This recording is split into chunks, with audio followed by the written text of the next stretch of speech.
And welcome to the Howard Eskin Show. We are live on this Wednesday night, but available forever after Wednesday night.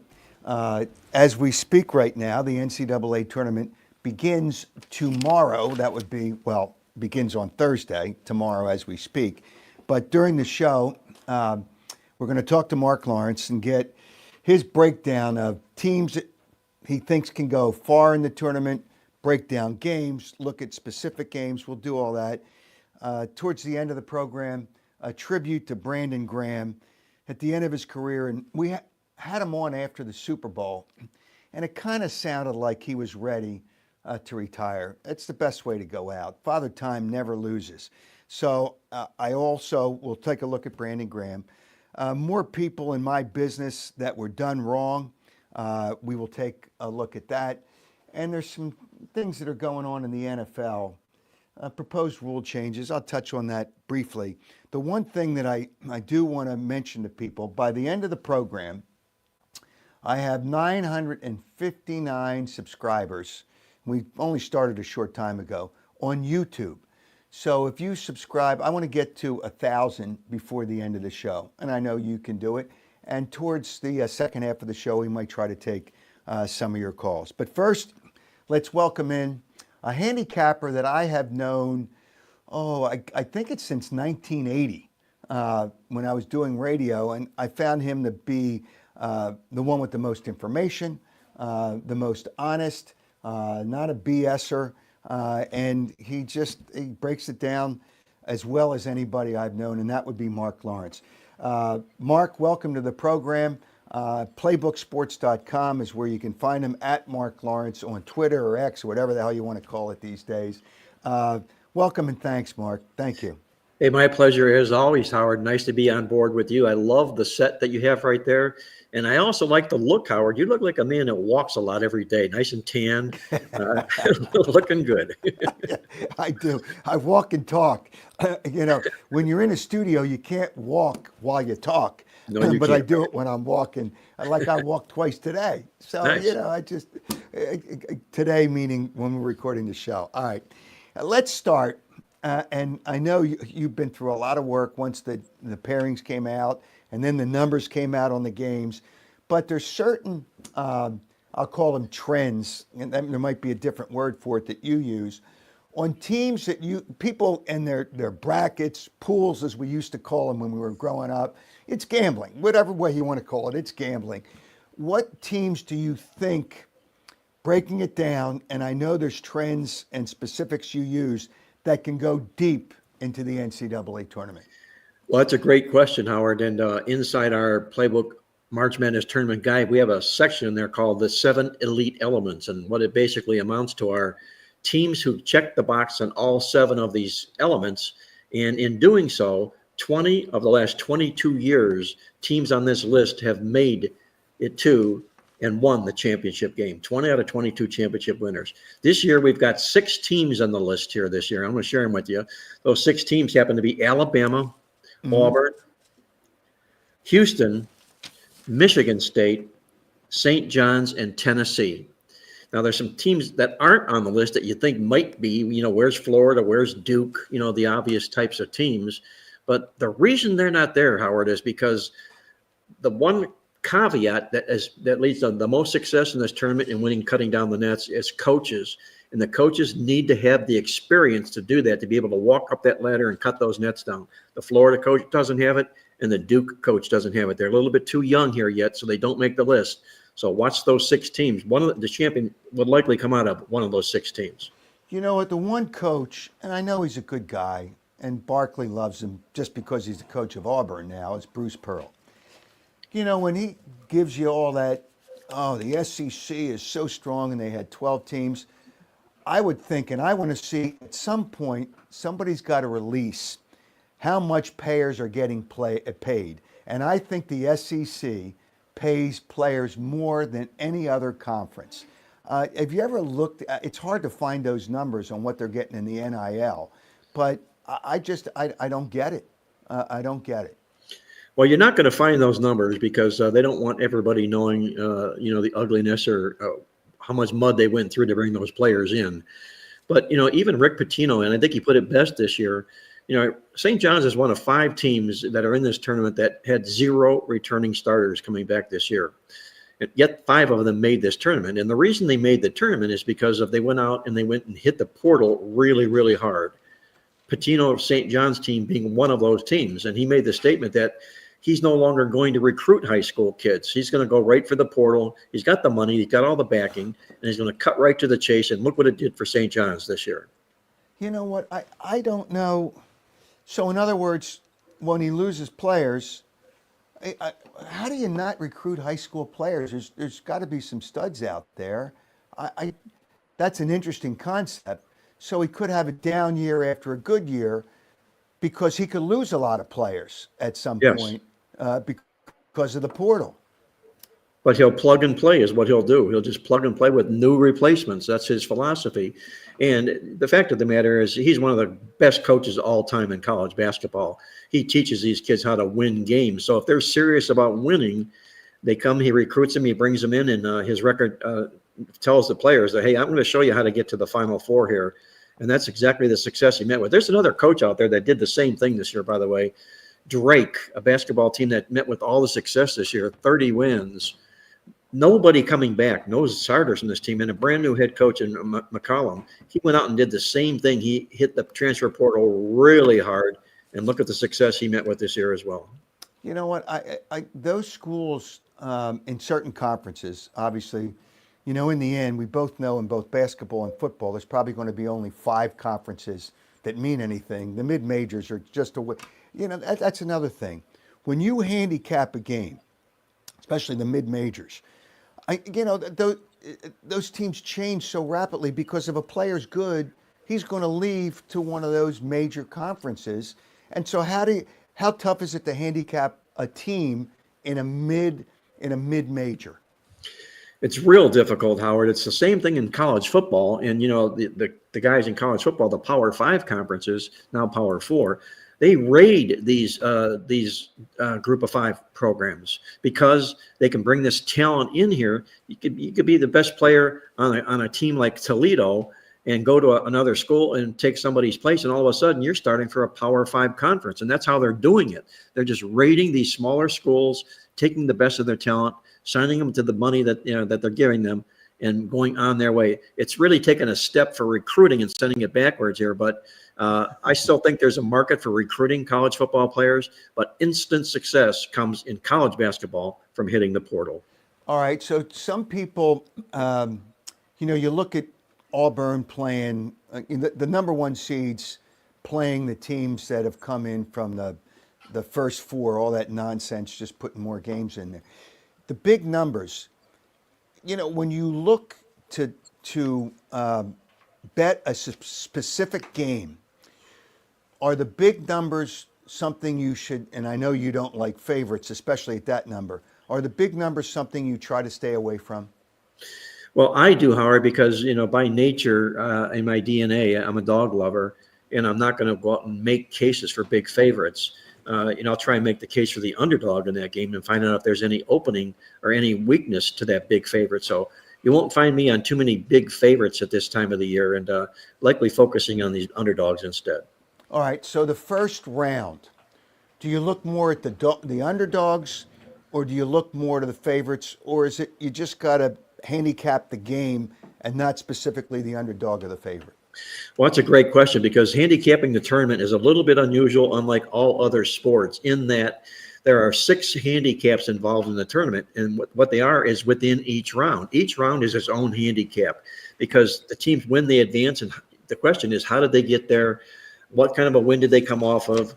Who they're playing, so forth and whatnot. So you got 6 degrees of handicapping in this tournament here, and what I found is the place you'll find the most success with underdogs is the first round.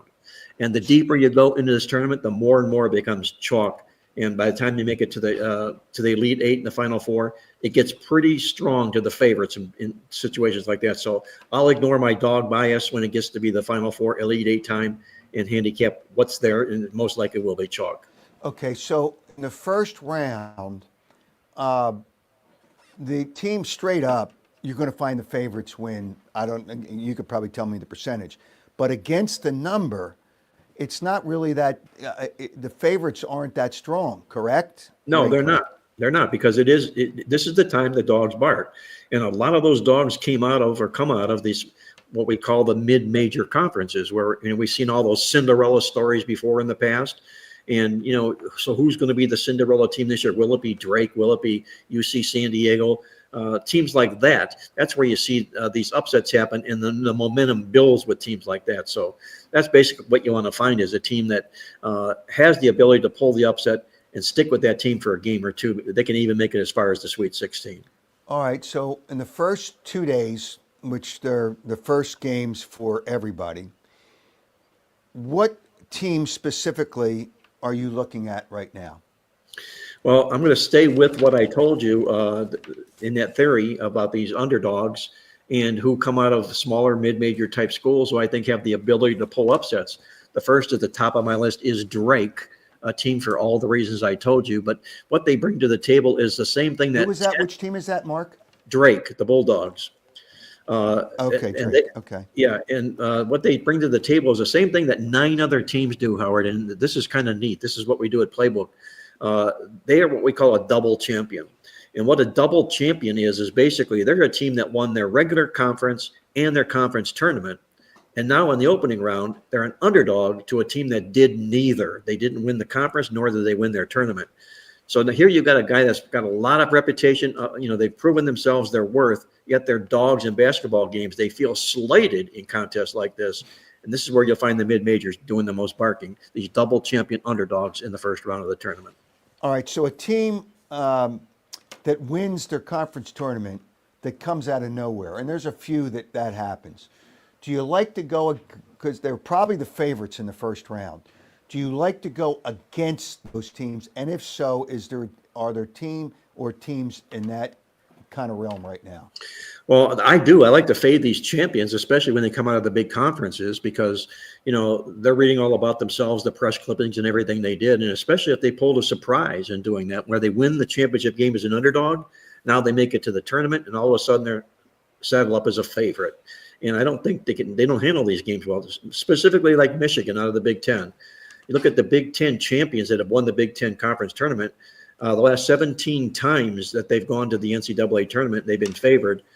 Only 7 times have they beat the spread. So they struggle in these first games after, popping the champagne, if you will, like that. So look to fade these favorites that win these conference tournaments in the first round. And that's another reason why underdogs meet with a lot of success in this first round. Okay, so the team playing Michigan is what, UC San Diego? UC San Diego, who I think has a real legitimate chance of not only winning this game, but making it to the Sweet 16. This San Diego team is for real, Howard.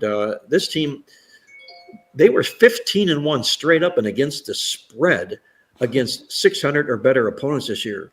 Not against slouches, against good basketball teams. And they come in here, they were an underdog 7 times this season. They won the money all 7 times.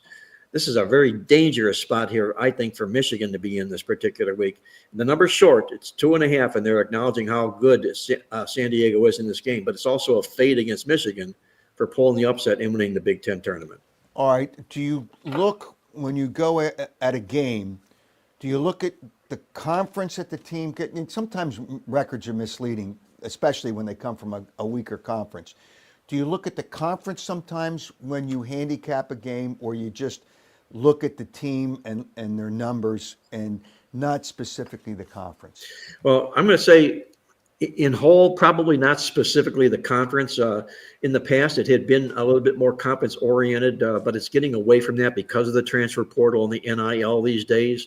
And the players that were recruited into the smaller conferences, the Mountain West, the Missouri Valleys, and the likes of that, now they're being, as we talked about earlier in the show, they're being recruited out of those conferences. So, how long do these mid-majors stay a viable contender team? Because they're going to be rated. You know it. I know it.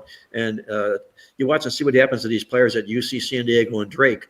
They're here today. They're going to be gone tomorrow. So it's very difficult to get a handle on conferences per se. But there's some, there was a time when the ACC was very, very popular and very, very strong, but they were also very, very weak when laying points in the NCAA tournament. Now, all right. So Go ahead. I'm looking, and sometimes I've said this when I've had you on the radio when we looked at football games. Sometimes the line is telling you something. Yes. Vanderbilt is a team in a major conference. St. Mary's is not, yet St. Mary's is favored. And Vanderbilt's had some stretches this year. Do you like a side in that game? And is the line telling me that St. Mary's is the side, even though they are a 4.5-point favorite? Well, I love your theory about the lines telling you something, and you can make that the case in this basketball game. I don't know if it's going to work necessarily here. What I like about Vanderbilt is they are a Southeast Conference underdog to a team in a mid-major conference, and St. Mary's has struggled in the role of a favorite, especially in this tournament here. You got Vanderbilt play some pretty decent basketball here. I think they stayed way under the radar here. I like them as the underdog in the game. Now, if Vanderbilt were favored here, I'd probably be making a case for St. Mary's and telling you all about them, but they're not.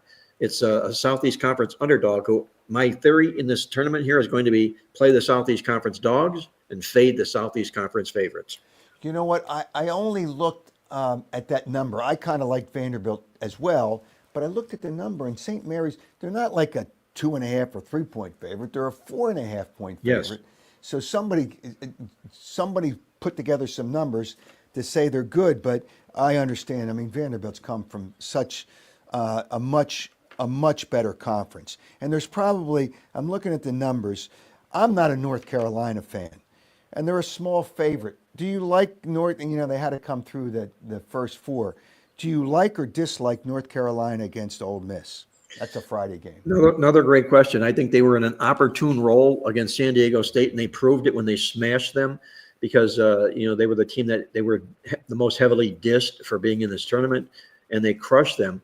And I expected them to continue to move forward. They have the talent, Howard. They had a stretch of games in December where they went up against a hellacious schedule, and it just beat them down. But the bottom line here is they did go up against good quality opposition. They do recruit real well. They're a blue blood program. They recruit real well. And I say that they'll probably make the Sweet 16. But I don't like them now becoming a favorite in a basketball game like this. I thought you're talking about an 11 seed that's changing roles in a game like this. I'm going to lean to North Carolina, but I'm not going to play it from my pocket. Okay, so you don't like the game. No. You don't like the game. All right, 12-5 seeds are always interesting because people look at the 12-5, and every year there's an upset in that. If you look at where they're seated, the 12 and the 5, are there 12-5 teams, the 12 that you like over the 5th seeded team for the first 2 days? Well, there's a lot of them this year that I like. I just happen to like them. The reason that you like them is because, success, they speak for themselves. Only 2 times has a number 12 seed not won a game in the last 15 years of the tournament. So you're going to find an upset or 2 with these 12-seeded teams. One of them is likely, in my mind, going to be this UC San Diego team we were just talking about against number 5 seed Michigan. It fits like a glove into everything else we talked about. Another one is McNeese State. They're taking on a really highly touted Clemson basketball team. But last year, McNeese State was also a 12 seed against a 5, and they got pummeled. And I think that's going to serve them well in a game like this. And Clemson also feeling very, very good about themselves right now. They got to be very, very careful here because this game could have upset written all over it. I like McNeese State as a 12 seed here as well. Yeah, and then they're 7.5. That's not an easy number to overcome sometimes. Exactly right. You got a healthy number there to chew on. Yes. All right. So sometimes 9 and 8 finds it because 9 and 8 are really the same team. Is there a 9 that you like over an 8? And who seeds them anyway? Do you like any of the 9s over the 8? Well, the 9s do hold a slight edge over the 8s, Howard. And again, you could say, is it because they carry a chip on their shoulder? Like, you're seated higher than we are. It's only one seating. But the fact of the matter is the 9s do better. They're 50% on the blind. You throw them up against the wall, and they've won 50% of the time, the 9s have. But they're the underdog most of the time. So that ends up putting you to the right side of the basketball game here. And I like just about every 9 seed here in this tournament, except one, I think very late in the card. If I remember here, I'm scrolling and look at the tournament guide here right now. Because there's one that I do not want is a 9 seed. And I think he may be the last game on the card here. Forgive me. On the last game on the card on Yeah, Friday. on Friday. It's Memphis. They're playing Colorado. Well, Baylor's playing Mississippi State, and Mississippi State's a 1.5 point favorite against Baylor's in 9 and Mississippi State's in 8. And then is there another 9 and 8 seed? Yeah, it's Gonzaga and Georgia. Gonzaga is the 8, and they're favored by 6.5 over Georgia. But Georgia never wins in the tournament, Well, right? that's the 9 that I do not like is Gonzaga. And the reason I do not like them is that this team just cannot beat the spread as a favorite in this tournament. They're horrible, absolutely horrible. The last 17 times they've been favored, they beat the spread 5 times. And, maybe they feel like they should have been seeded a little bit higher here, but I think the seeding is right. And again, what you've got in Georgia is technically a Southeast Conference dog against a mid-major type team. There's also another, I think, ridiculous line out there, and it's a 5 seed that is a dog to a 12 seed. Now, that's happened in my database. My database goes back to 1990 for college basketball games. And only 4 times since 1990 has a 5 seed been an underdog against a 12 seed. That will be Memphis against Colorado State in this particular tournament this year. So Now, Colorado State, State, is it Memphis is the one that the side that yes, you like? Yes, I do. That's the 5 seed that I do like, and because they're the underdog for 2 reasons. Number one, they play in a better conference than does Colorado State. Colorado State's on a red hot run. They're 10-0 straight up into the spread. That's one of the reasons they're favored in a basketball game like this. But Memphis hasn't played poorly at all this basketball season here. And you've also got what I call a higher seeded dog. And that's another thing you look for in the early rounds of these tournaments here are higher seeded dogs. They're seeded 5, Colorado State seeded 12, yet they're the underdog. And what you want to look at is a gap of 2 in those seeds. You don't want to say that an 8 seed is a higher seeded dog to a 9 seed. That's not really a gap of anything. But if you have a gap of 2 in the seeds and they're the underdog, you can start making a case for that. And this is a dramatic case, a 5 taking it from a 12. All right. Do you look at the coaches now?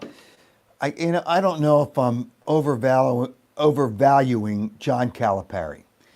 And Arkansas is a 10 seed against Kansas, who's a 7 seed. I'm not a Bill Self fan, and I know he's a good coach, but I'm not a big fan of his. I just think Calipari's a better coach, but he might not have the right players. So, and I think by looking at your newsletter, you like Kansas, who is the favorite here. Do you look at coaches at all in these first couple of games? I do, for sure. But you can make a case for both of these guys because both of these guys have met with good tournament success, Bill Self and Calipari. Kansas has won their first opening round game 17 times in a row. They're not the underdog here, but they've won 17 times in a row. And Calipari has a nose for winning here as well. But I'm going to lean here, I think, to Kansas because they're a team I think is going to make some noise in this tournament here. They were the number 1 team seeded in the country in the AP Top 25 poll, and they're nowhere to be found here right now. This team is loaded with talent, and Bill Self is loaded with experience here. I like Kansas over Arkansas for the experience factor in this basketball game. And, I would kind of snap the rubber band if Kansas were in a win-like situation here, but I'll still lay the small points with Kansas in a game like this. All right. Is there a coach in the tournament now? And we'll look at the first 2 games because we don't know what the matchups. We know what the matchups could be, but we'll get to that. And Saturday, I'll talk to you, and whether I have you on or not, I'll give some of the games you like. But is there a coach right now that you like over the other coach and his team over the other team because of the coach? Well, there's a coach that I do not like, and that's Rick Barnes from Tennessee. He has been absolutely pathetic. Well, some coaches do suck. Yes, they do, and he does, especially when you're talking about the money. He burns money more than any coach I've ever seen in the NCAA basketball tournament. And, here he is. He's going to be with Tennessee, a highly touted team again. And I'm going to end up fading him more often than not. So I'll put the fade button on him. Rick Pitino is a coach that I really, really like, largely because of his success that he's met with here. And look out for him in a Sweet 16 game. When they make it to the Sweet 16 round, and they will this year, The last 12 times, or the only 12 times that Pitino's done that, he's won those games 11 times and beat the spread 10 times. So he knows how important Sweet 16 games are to the success of his program and where they're going to go. So keep that handy when the Sweet 16 round rolls around. I'm a big Rick Pitino fan. You know what? It seems like all coaches in college try to motivate their players. And, he made a comment, and I saw it last week. He says, hey, this is a once-in-a-lifetime thing. Don't blow it, because most of you guys aren't going to play basketball after you're done college. Right. So he's a motivator. He obviously is a good coach, but you tell me he's bought a lot of players.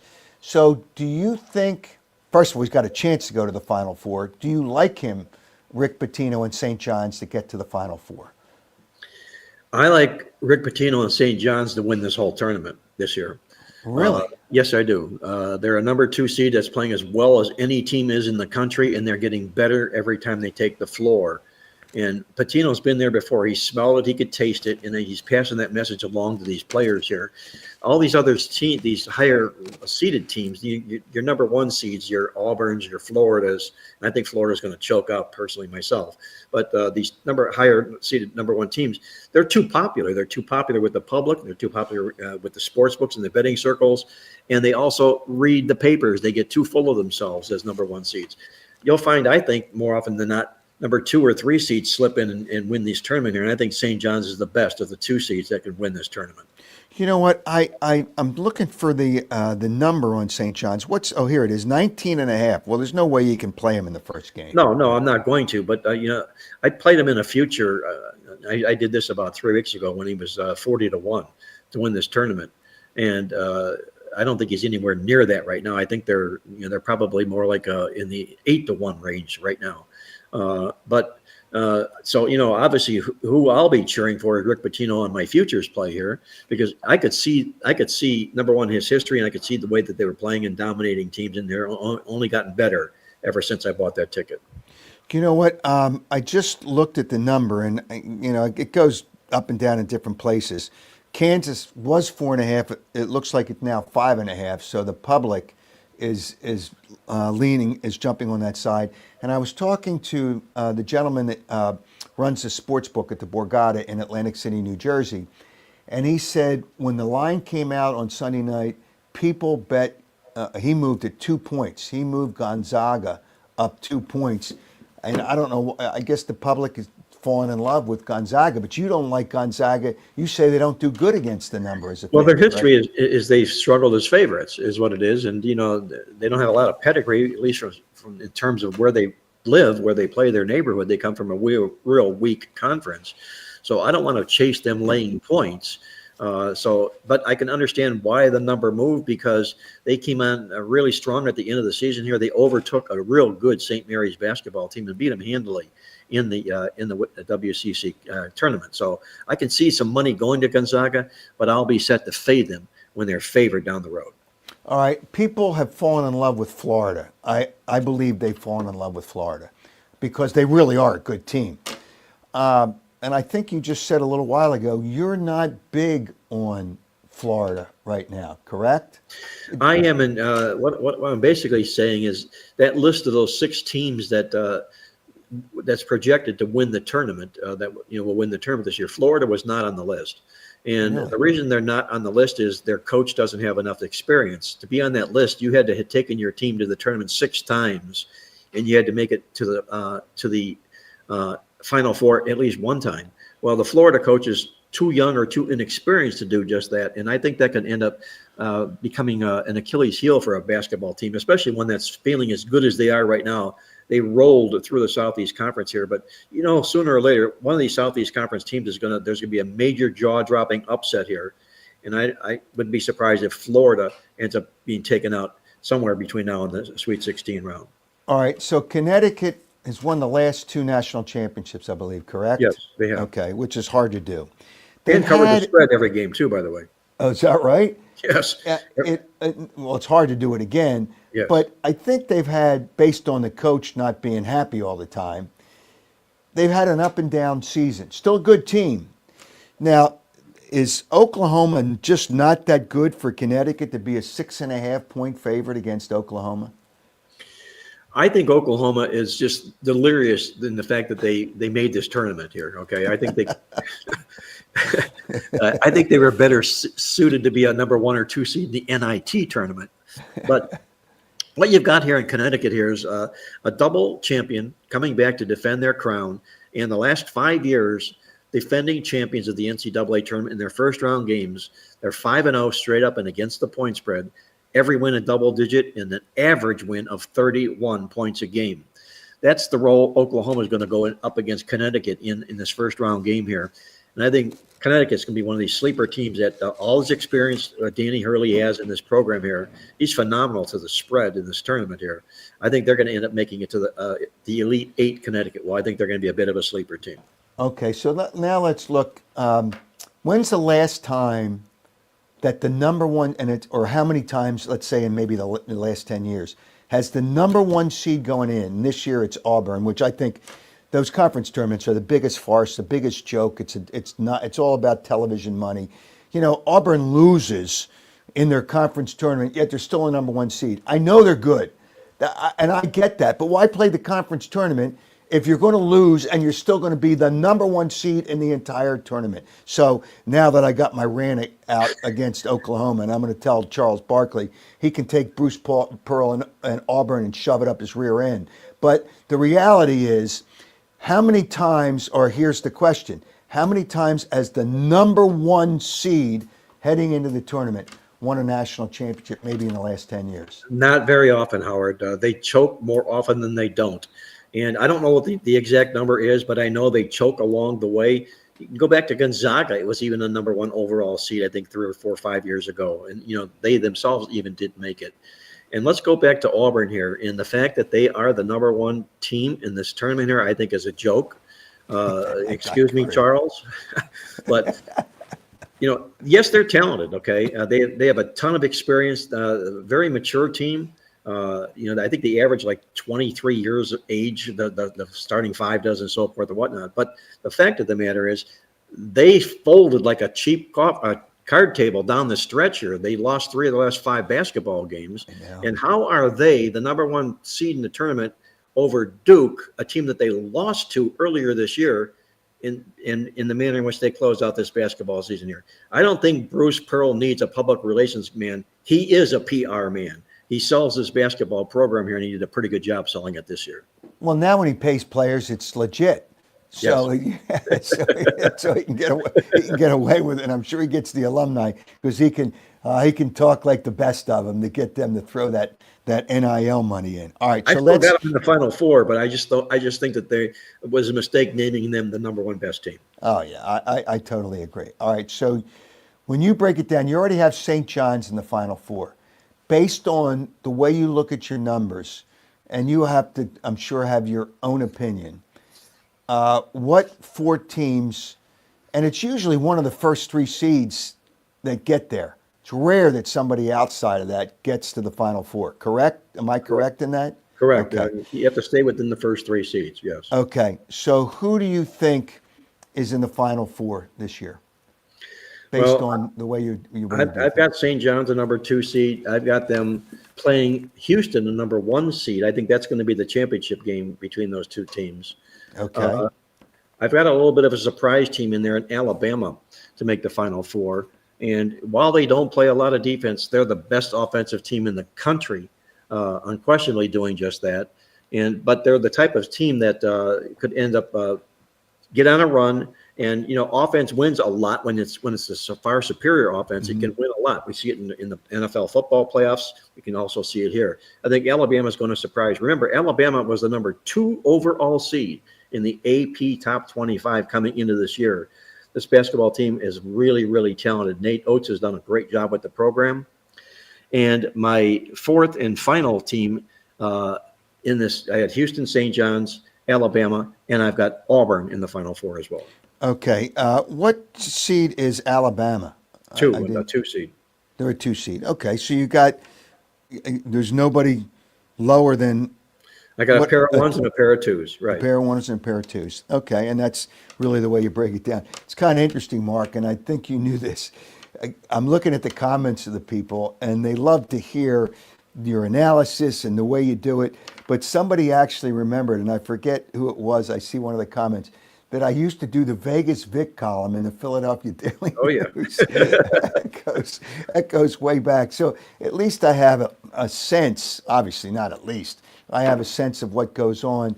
And I look at numbers, and I've talked to you for years and kind of break it down that way. But it will be interesting. Somewhere before the end of the tournament, we'll get you back on for sure, and kind of break it down. So if you, in the first 2 days, let's break it down before we go. The teams that you can remember that you like against the number in the first 2 days. The teams I like in the first 2 days against the number are UC San Diego. I like them pretty well. I like Drake pretty well. I think those are two basketball teams that could do well. I think Connecticut's going to make some noise. I know they're a favorite, and I really don't like laying chalk this early, but that's an underdog that I would not want in a game like that. And I haven't really gone much deeper. I went Kansas, out there. you would like Kansas. I mean, it's not a healthy number that you like to lay. It's now 5.5. Would you like Kansas at 5.5? I like them, but I'm going to like them when they advance on, and all of a sudden, they drop down into the pick or underdog range of a situation just like that. And I like these double champion dogs, Howard. This McNeese State type of a team, this Memphis type of a basketball team. Double champions, dogs, you like those, and I also like these 12 seeds that are dogs to 5 seeds, which would be one. McNeese State would be one of those as well. Okay, so the worst with the 12 against 5, the worst you're going to do is split. Yeah, exactly. Right. Okay. All right, Marc Lawrence. All right, Mark, I just want to get where they can find you. Playbooksports.com on the internet, correct? Playbooksports.com on the internet. And when you go there, Howard, I'll show this to everybody out there. Our tournament guide, our NCAA tournament guide, you can find that there. And I guarantee you, if you pick up the tournament guide, you're going to pick up an extra winner or two than you would have if you didn't have the guide. So check that out. It's at playbooksports.com. Okay, and you're on Twitter or X or whatever they call it these days at Marc Lawrence, correct? At Marc Mark Lawrence. with a C. Mark That's with a C. correct. Yes. All right. Hey, Mark, thanks. It's always fun talking to you because people in the world we live in now, hey, here we go. I'm picking up my phone. Everybody bets. There's my phone. Okay, it just go right to it. It's crazy. Well, as a kid growing up, I remember this, and I was always yelled at. And I don't know why I did this, but whenever we were in a conversation, I would always say to them, "You want to bet? You want to bet? You want to bet?" Just being contrary to what the conversation was. But today, the key phrase is, "Who do you like? Who do you like? Who do you like?" Because the whole world, it seems to be betting these days. Oh, yeah. I remember when I was a kid, and I think I was still in high school. And, I didn't break any laws because they were only $1. I used to sell pools to my friends for $1. And the minimum you had to pick was 3. You won so much with 3. What was it, $10 or $20 if you pick 4? It's crazy. But now, you don't even need those. It just go right. Just go right through. But it is the way we lived, Howard. I did the same thing as you did. I used to distribute a lot of those tickets, and I would get them back, and we'd add up all the tallies. We called them the cookie count to see who was the most popular team that was played on, and you just fade them automatically. So watch somebody come after me now and say somebody's going to come after and say, "Well, you broke the law. You were selling pools when I was a kid. I mean, for $1. Give me a break." Hey, Mark, thanks. We will certainly talk to you again. It's always fun to talk to you. Somebody said they remembered you because when I was working at an FM station, WWDB is when I started talking to you back in the early 80s, doing this stuff. I know it's been over 40 years. It's been a long time. Nice ride. Yeah. All right. Hey, Mark, have a successful weekend. And it's always fun talking to you, and it's always fun breaking it down. Thanks. And may the dog be in our favor this first round, Howard. I'll catch up with you down the road in this tournament. Thank you. Okay, thanks. Marc Lawrence. Again, playbooksports.com on the internet, and at Marc Lawrence, and he has his newsletter on the internet site. All right, we're going to take a little break, but there's a couple of things I want to deal with when we come back. I certainly want to deal with Brandon Graham for sure. But some people that I had worked with that I know that they were done wrong, and it's kind of a shame that the world's coming to that, and it doesn't seem like there's enough loyalty. We'll do that. We'll take like a little break just to regroup, and we'll be right back.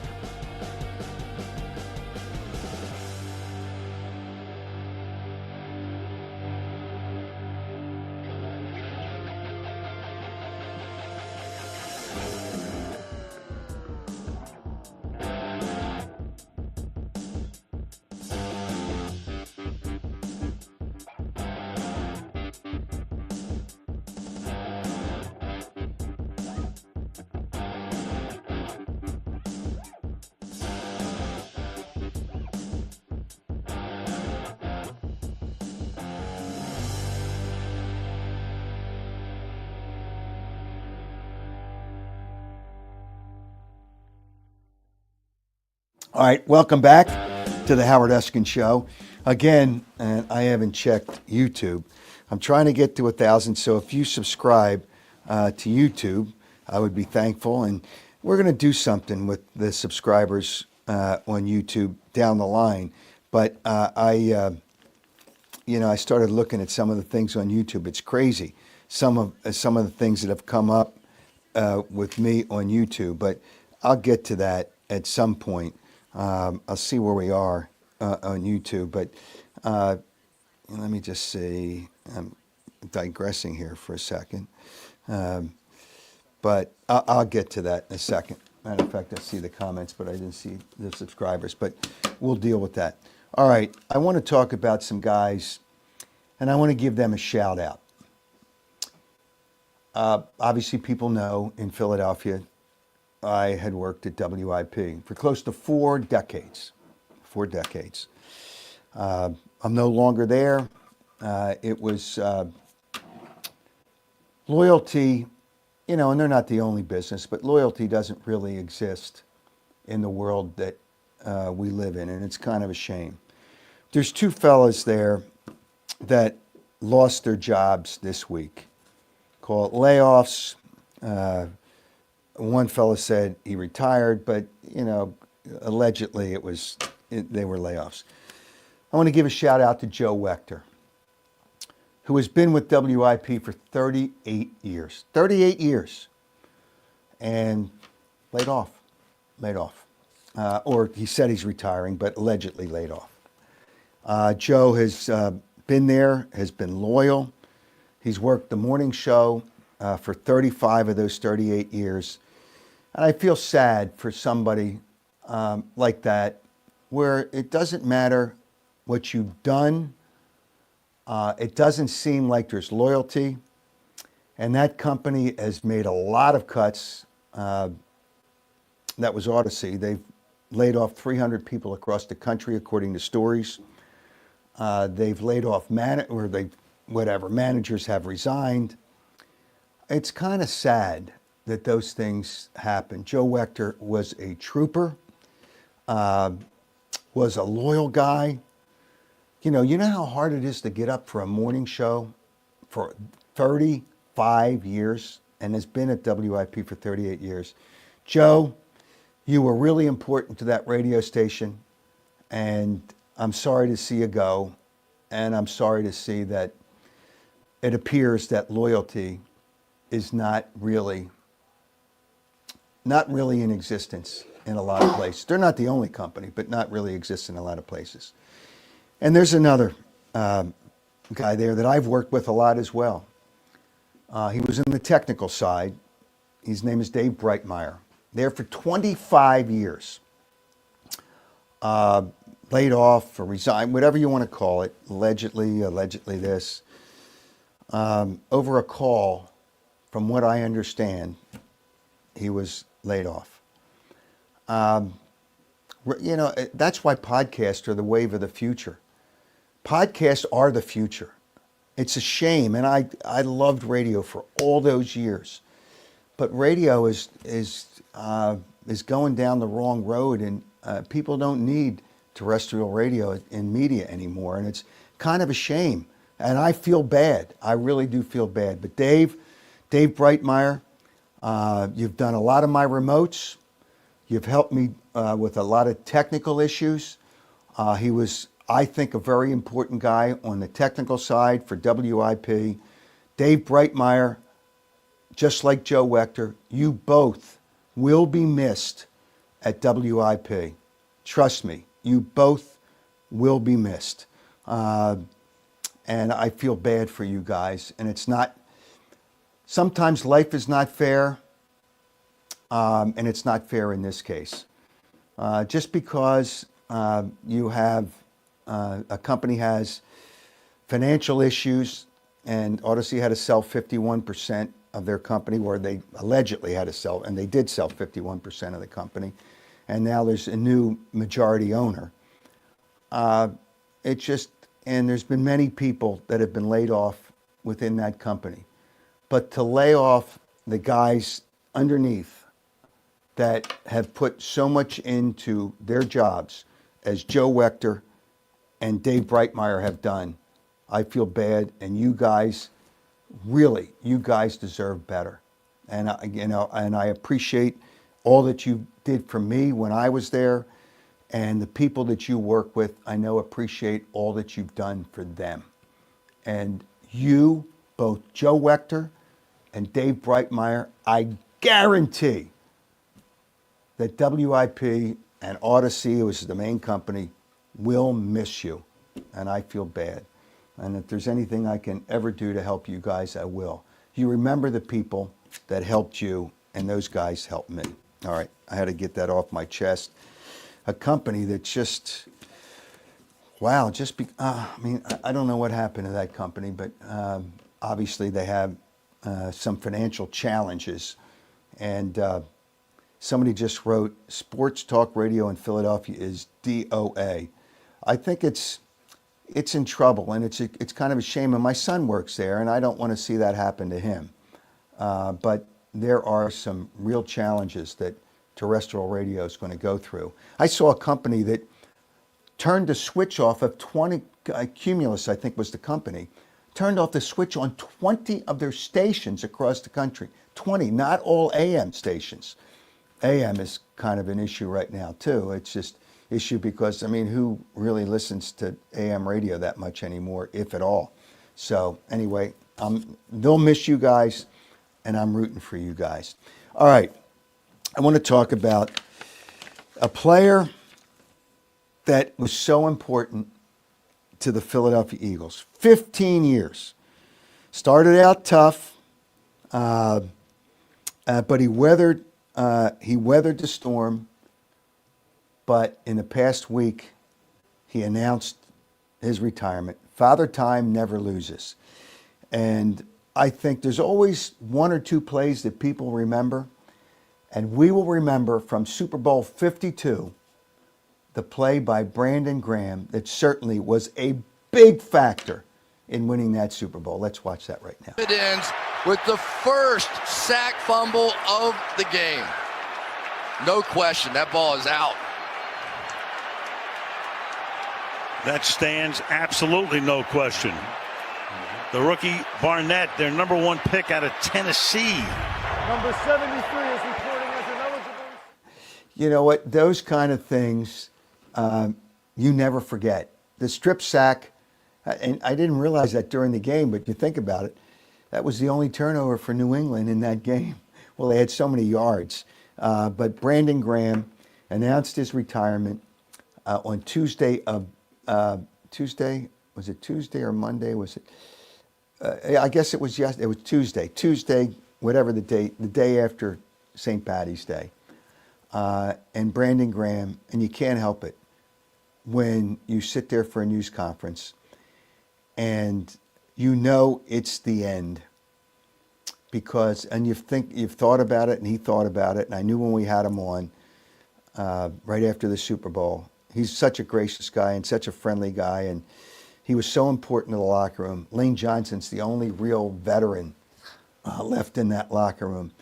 But here's Brandon Graham to start his news conference the day after St. Paddy's Day. First, I just want to say thank you to everybody already. But y'all know I gave everything I had in this. And I don't have no regrets. That's one thing I tell them young boys. Don't have no regrets. And so, first I just want to say, 15 years ago, I walked into this city as a young man with dreams, big dreams, a little bit of nervousness, and a whole lot of fire in my heart. I had no idea back then what this journey would bring. I didn't know how many times I would be tested. I didn't know how much I would grow. And I surely didn't know how deeply I would fall in love with these fans and the team in this city. Today, as I sit here, I just want to thank God because I know He was the main reason. You know, that was the biggest thing. I love my growth, my relationship with Him, and just so much that I've shared with my teammates and reflecting on a career that has meant everything to me. I am overwhelmed with gratitude. My entire life has been forever changed because of this magical place. You know, it's tough when you see a guy, and the day always comes with an athlete.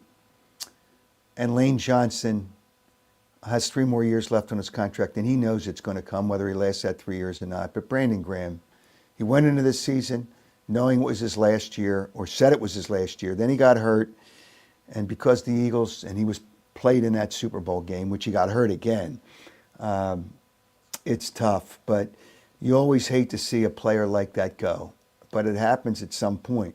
But Brandon Graham also, during that news conference, was thanking people, and he wanted to thank his family as well. Mom, Dad, none of this would have been possible without you. From the very beginning, you poured everything into me, your time, your energy, your love. Every sacrifice you made, every long night, every early morning, every moment where you put my dreams ahead of your own. I carried that with me every single day. You taught me the values of hard work, resilience, and humility. You showed me what it meant to never make excuses, to push forward even when things got tough, and to always stand tall no matter the obstacle in front of me. Every step of the way, you believed in me when I doubted myself, when the world questioned me, when I had to fight for everything I've earned. I am the man I am today because of you. I hope I've made you proud, because everything I've done has been a reflection of the love and guidance you've given me.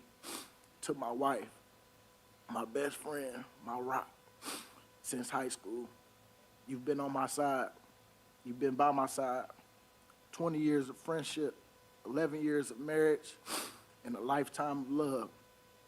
You are my greatest supporter, my biggest cheerleader, my constant source of strength. When the world only saw the player, you saw the man. When I was at my lowest, you lifted me up. When I questioned myself, you reminded me who I was. The sacrifices you've made, the love you've poured into our family, and the strength you've shown through all the highs and lows. There aren't enough words to express my gratitude. You held down our home so I could chase this dream. You gave me 2 of the greatest blessings in our children. You have loved me unconditionally, not for what I do, but for who I am. And that, more than anything, means the world to me. I love you more than you will ever know, and I am forever grateful to walk through life with you. You know, you think about Brandon Graham as a player with the Eagles. With some players, it's not just your ability on the field. It's who you are as a person and what you are in the locker room. And Brandon Graham was always there for the media, was always there for the media is not the first in line. He was always there for his teammates. He kept people, even through tough times, kept them engaged. And it's hard to find players like that. And the young players in today's game don't always understand that. And it will be tough. And the fans love BG. They didn't love him at first because they thought it was a mistake of a draft pick. But they love him now. And it's hard to say who the most beloved player is or was or has been for the Eagles. But he's right there, and he's going to be missed. But he didn't stop thanking people during his news conference. He thanked all the people, you, the fans. Philadelphia. We didn't start so tight, as you know. You made me work for this, and I appreciate you for that. Through the struggles, the injuries, and the moment where I had to prove myself over and over again, you never let me get comfortable. You held me accountable. You kept that chip on my shoulder. You pushed me to be better, and when the time came, we celebrated together 2 times.